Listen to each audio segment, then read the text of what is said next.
Ladies and gentlemen, I am back, and I have got another story to tell you.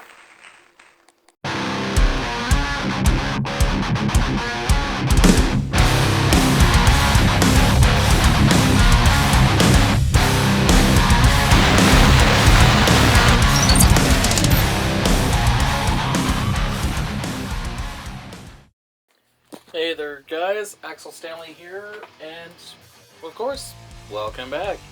Welcome back to me, welcome back to you if you are a returning viewer of the channel. And of course, today, we welcome back me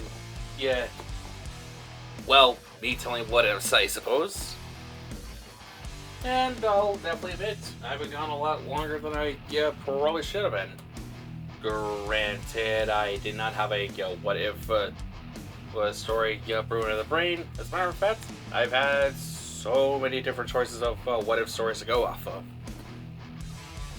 And this what if is actually one that eventually got voted by my friend of one of my friends in this case. You know who you are if you are watching this, my dear friend of mine. Now, that also being said, this is arguably a challenging what if for me, because ultimately I didn't think I would be writing a what if that basically the father of Bardock and his squad survived. I mean, it's kind of unheard of. I mean, obviously, you've heard the what ifs of Bardock survived and all that jazz and yada yada. But we're gonna take some additional steps, and we're going to do our best to tell our own version of this very intriguing tale, as it were. And of course, to you guys. You guys mean a lot, and I do mean this when I say that you guys, thank you for sticking around. And honestly, I definitely don't know what I would be doing had I not been getting subscribers. So thank you. Because our channel's main goal is to entertain. Getting subscribers, likes, and comments of praise, that's only a bonus. So let's get on with the content.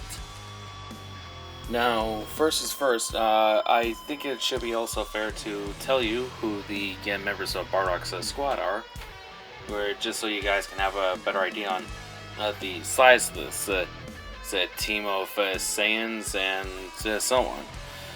So first up we have Bardock. And of course, second, because she was part of the team, Gine, the very fine wife of Bardock herself.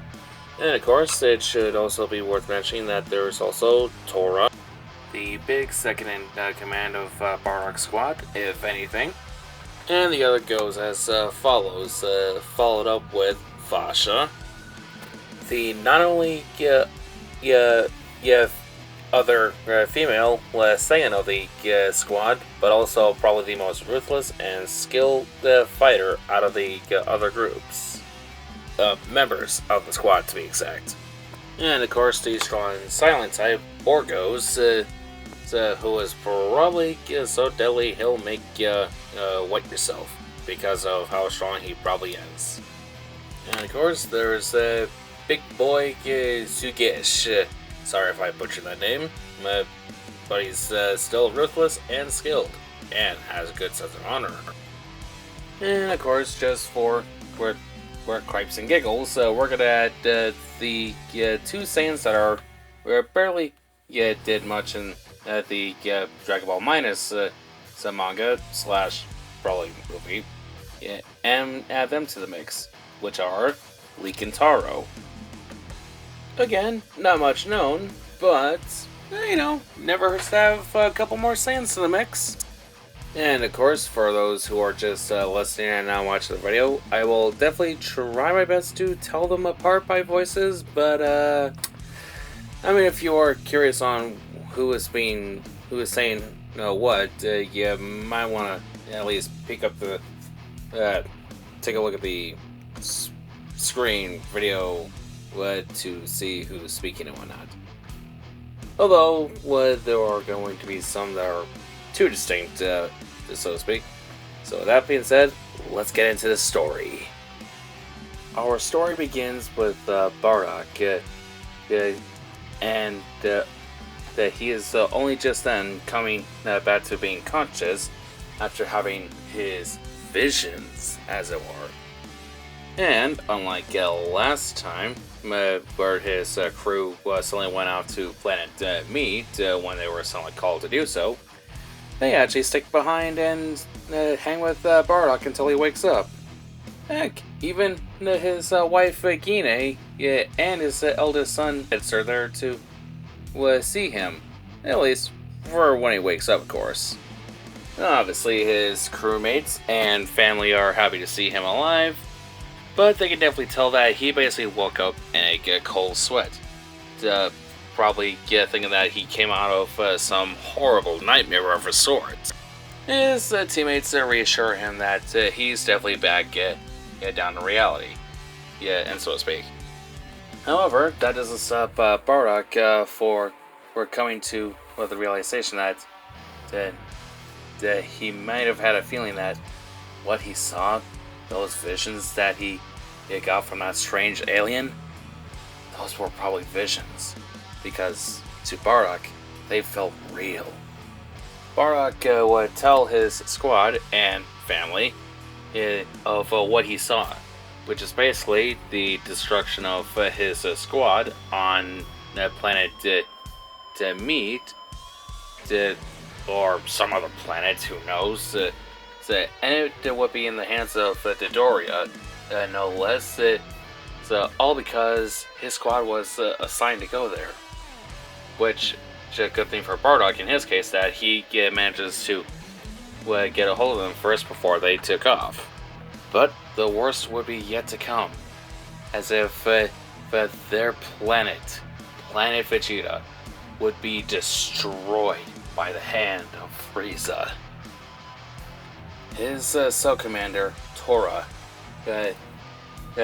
obviously not taking this very well, slamming his fist against the wall, puffs off his chest, and stands up to Bardock, saying, "Surely, this has to be some nightmare. Where, I mean, there's no way, we go down like that, would we? I mean, if that were the case, then come on, proof. Proof would be nice, obviously." Bardock then states that they are more than welcome to believe or not believe for what he saw. But to him, as he is telling his troops, it felt real. Gine, who believes Bardock, says, asking Bardock, "Isn't there anything that we can do to stop Frieza? Or even just stop Dodoria?" Bardock, with his head hanging down, saying that, "No, even if we were to band together, Frieza is definitely no laughing matter. We're gonna have to abandon our planet, unfortunately." And just as his squad are just basically ready to write it off as something so dumb, they get called up to a mission, and it's to Planet Meat, aka the same planet that Bardock said that they would be slaughtered at. His squad could not believe what they have just heard. Bardock is probably telling the truth, because there is no way he could have just guessed at what planet that they could have been slaughtered on. So now, first evidence of proof that maybe Bardock is telling the truth is there. We're unsure of what to do now. Bardock then insists on telling the squad to just go to Planet Meat.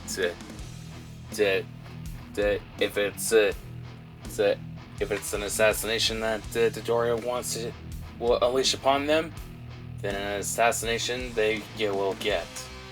Only they will be ready for Dodoria in this case. Before heading out, Bardock tells Gine and Raditz to go get their youngest boy, Kakarot, telling his wife to go and meet them on Planet Meat once they have Kakarot. And Bardock asks Raditz to look after them.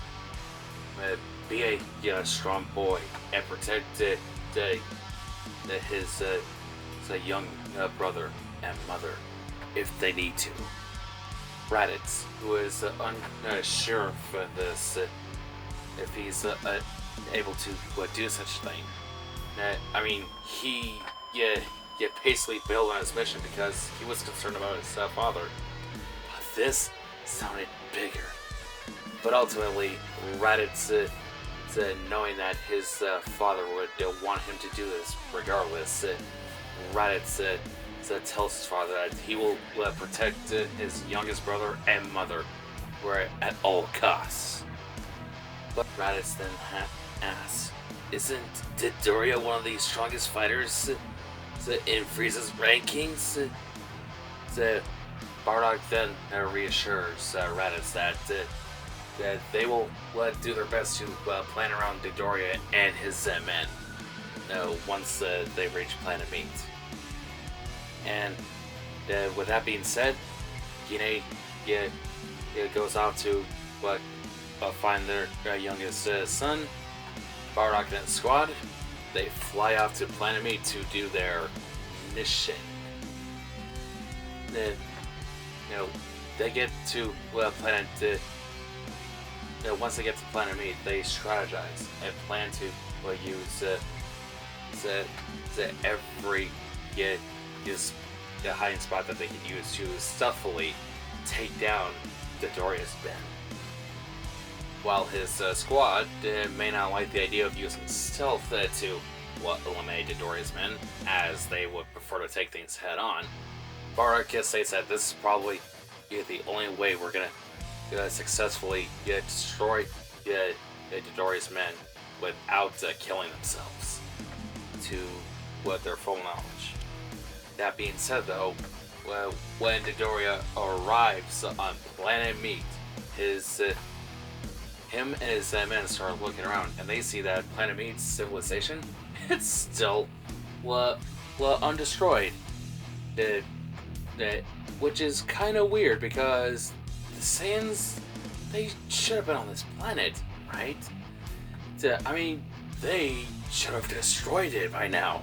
I mean, they're Saiyans, but not the absolute slackers. Dodoria, though, was kind of suspicious. He then tells his men to spread out, find the Saiyans, and of course, kill them. Little does Dodoria know that one by one, his troops will be picked apart by Bardock's squad. Eventually, Dodoria does sort of catch wind of this, trying to radio for his teammates, only to then hear where a proud Saiyan voice go off. You think we're gonna die off that easy, Dodoria? You probably should have had better troops if you were trying to kill us. It was Bardock, and all his squad members are there with him. Dodoria kinda stunned that these Saiyans, they were a few steps ahead. More importantly, how did they know that Dodoria was gonna come to slaughter them? It doesn't matter now. Dodoria has to slay the Saiyans. Otherwise, he's dead meat now that these Saiyans know that they're probably going to end up being killed. Dodoria, obviously using a bit of his full strength, that kind of gives the Saiyans a bit of a hard time, despite being outnumbered. But as time would go on. The saiyans would start to brutalize Dodoria, breaking his ribs, breaking his arms, hitting him really good in the spine, so on and so forth. It then almost comes to a close when Dodoria starts to spill that Frieza's going to do something very heinous. It then ends with Bardock saying he knows. Dodoria, then nothing but ash with the one final energy blast from Bardock's hand. A nice long breath from Bardock later. Gine then comes out of hiding with the Raditz not too far behind. And Kakarot crying in his mother's arms. Asking Bardock if it's over. Bardock nods and reassures that it is definitely over. For now. His squad members obviously are surprised that this is unbelievable. Bardock predicted something that was going to happen. But surely, this has to be a fluke. Bardock couldn't believe that his teammates still couldn't believe that everything that was told upon them. I mean, sure, Dodoria was definitely not a fan of the saiyans, so maybe, just maybe this was all a plan that Dodoria set up and not Frieza. It just has to be a coincidence. Bardock then tells the squad that, you know what, we'll take Dodoria's ship and we'll get back to Planet Vegeta. But if Frieza is hanging overhead on the in the planet's atmosphere of Planet Vegeta, then it will definitely be a fair assumption to assume the worst. Very specific, but if that's what it takes to get his squad members to fully understand the situation, then they're gonna follow their leader till the end. So, what Bardock and his squad did basically take control of Dodoria's ship and start flying off from Planet Meat and heading back to Planet Vegeta. Everything seemed to be pretty smooth sailing. That is until they get close enough to Planet Vegeta where they can see that Frieza's ship is hanging overhead in space. Almost as if it was looking down Planet Vegeta. And it becomes even more mind-boggling that, apparently, Frieza is outside his ship, and then seconds pass by, and Frieza starts forming this planet-destructive orb, and they can definitely tell that kind of force, it's big enough to destroy an entire planet. The Raditz then sees this, and he can't believe it. Raditz is terrified. And he just shields his eyes because he can't bear to see the planet being destroyed. His squad members, the Bardock's squad members, their jaws drop in disbelief. It's actually happening. Bardock's vision came true, and they're too late. And as their leader did say, there truly was nothing that they can do, and it was inevitable. A flash of light goes off as Planet Vegeta's Planet Vegeta was destroyed. Bardock knew that they have to get away. Quickly before Frieza notices them. And they do make a distance. And of course, Kakarot crying because maybe the child had never seen an entire planet go off like Raditz even more so terrified because he had possibly a squad down there that was gonna go off and do a mission with Frieza, no less.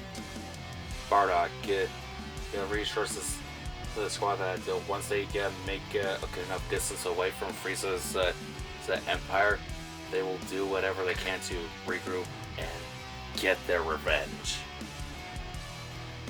But minutes later, they receive a call. And who basically sent them a message?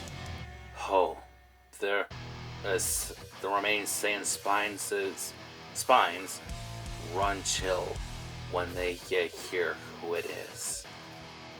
I know why you killed Dodoria. The scouters gave it away. Yep, and trust me, I know you've killed him. So here's what I am going to do. Since you failed to just simply die, on your very planet that you should have just simply died on, I will hunt you down. And if you really are truly what's left of the Saiyan race, I will enjoy ending each and every one of you. What?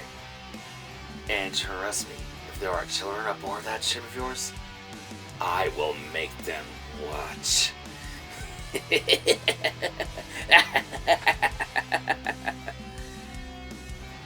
Says Frieza while laughing maniacally.